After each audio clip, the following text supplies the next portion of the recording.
Alright, so this is our AP Chemistry Chapter 5 lesson video part 4, and in this video I'm going to cover only section 5.6 because as I discussed, there's a lot of math happening in this chapter. So we are going to focus on Hess's Law, which is one of my favorites. I love Hess's Law. So Hess's Law states that if a reaction is carried out in a series of steps, the delta H for the overall reaction will equal the sum of the enthalpy changes for the individual steps. So in other words, if I know multiple reactions and their delta H, if I make a reaction that combines the previous ones, I can add their delta H's. But sometimes there are some things you might need to do to a reaction before you can combine the delta H's. Sometimes you need to flip a reaction. Like you need the reactants to be products and you need the products to be reactants. So if you flip a reaction, you change the sign of delta H. So if it was positive, it becomes negative. If it was negative, it becomes positive. Sometimes you might need to change the coefficients in a reaction. So you can do that by multiplying or dividing the reaction by a number. It doesn't have to be a whole number, by the way. It can be a fraction. But if you multiply or divide a reaction by a number, you have to do the same to delta H. So if I divide a reaction by 2, I divide the delta H by 2. If I multiply a reaction by 3 halves, I multiply delta H by 3 halves. And so when you multiply a reaction, you multiply all the coefficients by that number. You can't just pick and choose which ones you want to do. And then finally, once you have everything set up the way you want and you're ready to add the reactions, you just add the delta H's and that'll give you the delta H for the final reaction. So let's look at a few examples together and hopefully you'll find this pretty easy. Alright, so it says the enthalpy of a reaction for the combustion of carbon to carbon dioxide is negative 393.5 kilojoules per mole carbon, and the enthalpy for combustion of CO to CO2 is negative 283.0 kilojoules per mole CO. Okay, so in other words, it just verbally told me this. I don't know why. I wouldn't have read that to you had I known that's all it was saying. Okay, so it gave me these two reactions and their delta H's. It says, using these data, calculate the enthalpy for the combustion of carbon to carbon monoxide. Okay, so somehow I need to add these two reactions to make this reaction right here. Okay, so the first thing I like to do is pick out one thing to look at from each reaction. The way you pick what to look at is you want to find something that is in the final reaction, and you want to find something that only happens once in your reaction choices that you're starting with. Okay, so what I mean by that is like when I look at this, CO2 makes CO2. I can see that C is in the final reaction.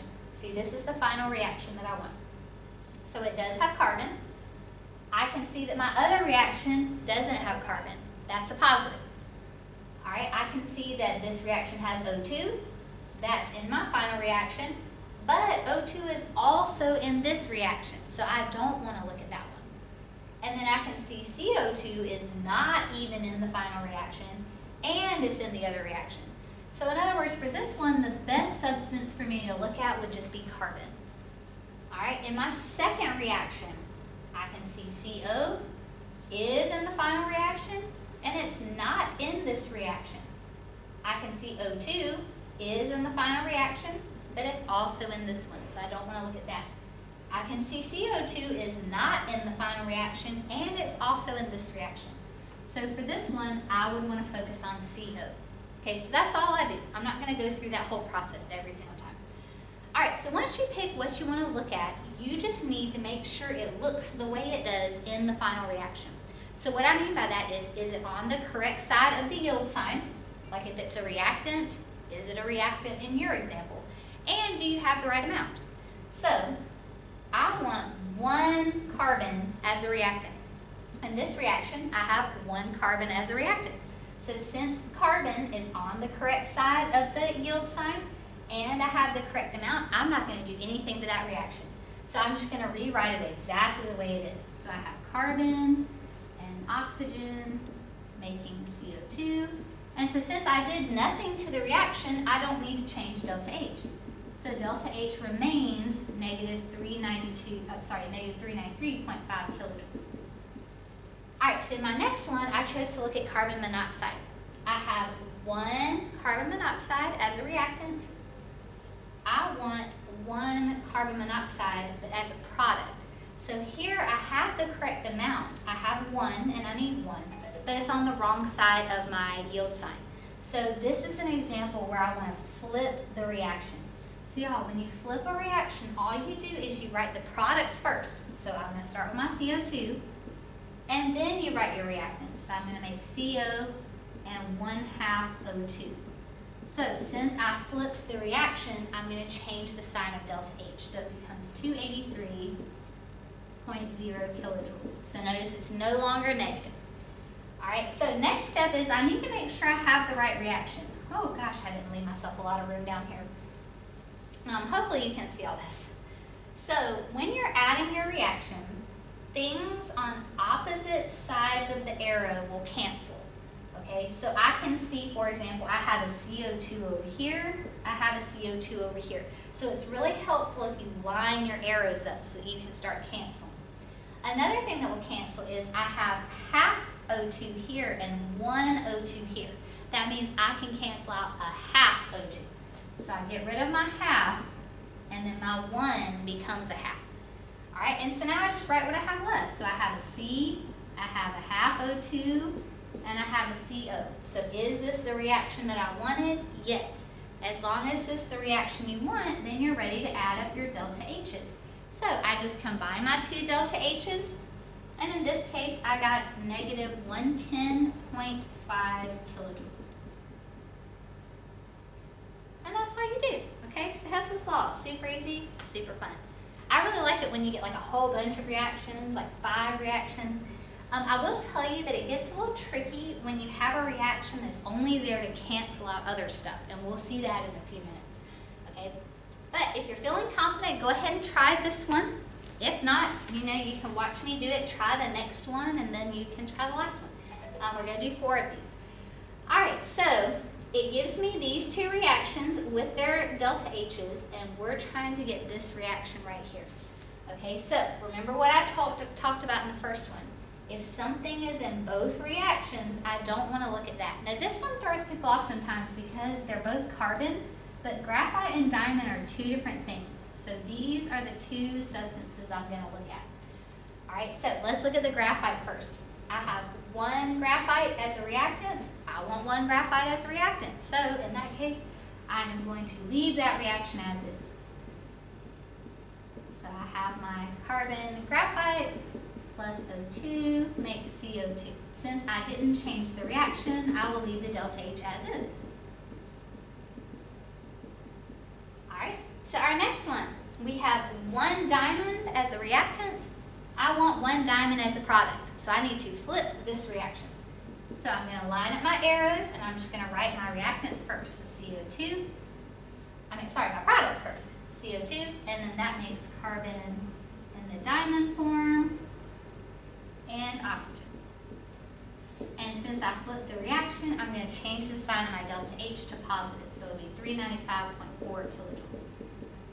Alright, so now I'm ready to add my reaction. So remember, things on opposite sides of the arrow will cancel. So I have an oxygen on this side and on this side, I have a carbon dioxide on this side and on this side. So once I bring down what I have left, I have carbon in the graphite form. Ooh, sorry, this is sloppy, I don't really have any room to write. Yielding carbon in the diamond form. So when I check, that is the reaction I want, so then I'm safe to add up my delta H's. So once I add up my delta H's for this one, I ended up getting 1.9 kilojoules.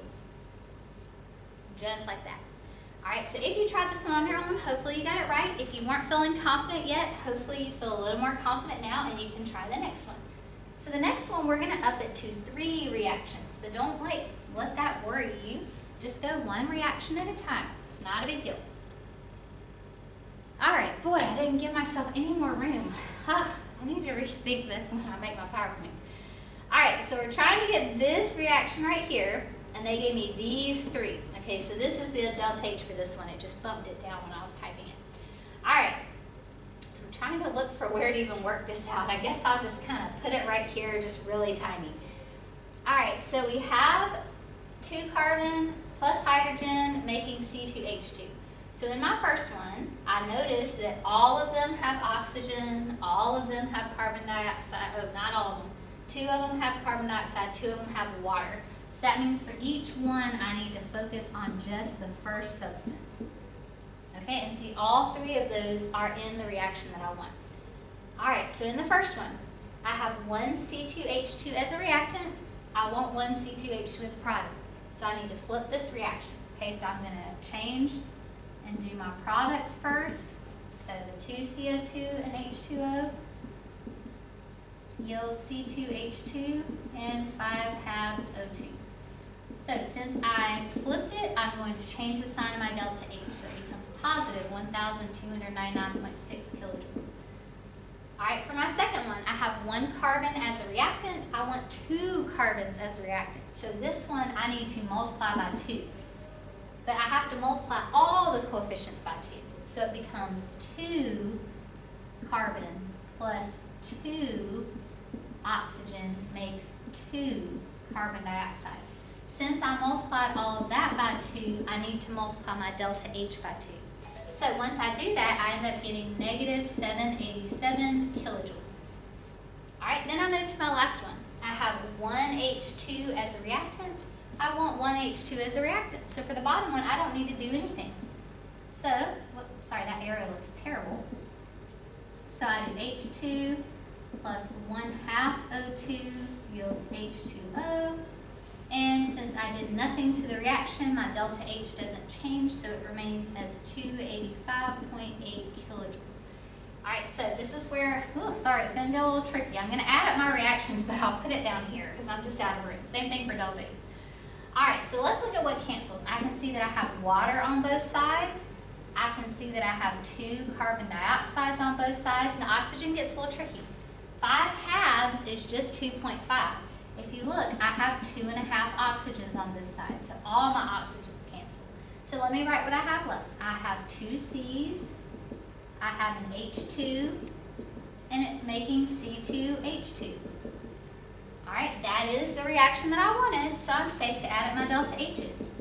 So when I add up my delta H's for this one, I ended up getting 226.8 kilojoules. No, don't forget the unit. My gosh, I have that as a huge issue. Don't forget the unit. All right, so let's move on to the last one. The last one is probably the trickiest one in this PowerPoint. Okay, it's not the trickiest one on the planet, but it's just the hardest one that we'll get to in this PowerPoint. So make sure you try it on your own, okay? Because if you get that one, you're doing really well. All right, so I'll assume you've done that, and let's knock out this last one. So it says calculate the delta H for this reaction. Oh my gosh, y'all, look at how much room I have. Yes. And I have 3 reactions right here. All right, so in my first one, I can see that both of these have O3. Let's see, NO2 is not anywhere else, doesn't look like. And both of these have O2. So I actually have 2 options for my first one. I could look at NO or NO2. It doesn't matter because both of them are in my final reaction. All right, in this one, I can see, whoa, wait a minute, O3 is in more than one spot, O2 is in more than one spot. And then here's the weird thing. Notice O3 and O2 are not in the reaction that I want. So this is where they gave you a reaction that is specifically there to cancel other substances. Okay, and so that's why I say this is the trickiest one. That is what makes it hard. Okay, so we'll save that one for last. Like once you find out it's only there to cancel, just save it for last. And you can usually tell because none of the substances are in the final reaction. All right, and then here I can see that O2 is in both of them, but O, which that's weird, right? Seeing O and it's not diatomic. O is just in this one. Okay, so for this reaction, I want to look at this. All right, so in our first reaction, I'll just go ahead and look at the first one. It doesn't matter. So I have 1 NO as a reactant. I want 1 NO as a reactant, so I don't need to do anything to the first one. So I'm going to keep the first one just the way it is. And so since I didn't change the reaction, my delta H remains the same. All right, we're going to skip the canceling one because like I said, let's just save that one for the end. So let's go ahead and move on to this one. I have 2 O's as a product.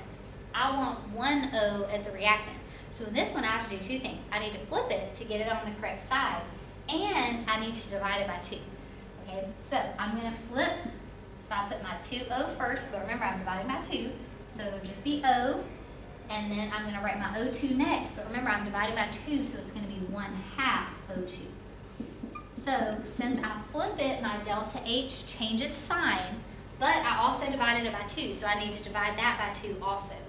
Okay, so for this one, I ended up getting negative 247.5 kilojoules.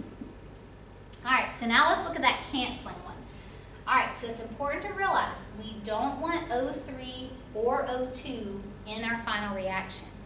Okay, so the easiest thing to look at, because this has a fraction, so we all know some of you are fractionally challenged, so let's not even focus on that side. Let's focus on the O3. We need O3 to go away. So let's look at where it is right now. I have O3 as a reactant. So how can I cancel it out? I need it to be a product. So I need to flip this reaction so my O3s will cancel. So see, I'm going to write the O3 here and the 3 halves O2 over here. So since I flipped it, I need to change the sign of my delta H. So it just becomes positive 142.3 kilojoules. All right, so let's see if we did it right.